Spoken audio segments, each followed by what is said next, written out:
18,000 মাখলুকাতে স্রষ্টা ছাড়া অন্য সবার চেয়ে আমার নবী যে সেরা, অন্য সবার চেয়ে আমার নবী যে সেরা।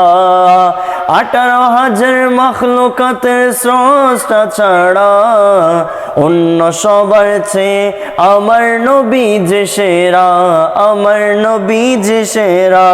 তিনি নূরের ফোয়ারা সিরাজুম মুনীরা, তিনি নূরের ফোয়ারা সিরাজুম মুনীরা। তাহার নূরে সৃজন হলো খোদার মখলুকাত, তাহার নূরে সৃজন হলো তমাম মখলুকাত। লক্ষ কোটি তারার মাঝে যেমন একটি চাঁদ, সৃষ্টিকুলের মাঝে তেমন নবী মুহাম্মদ, আমার নবী মুহাম্মদ।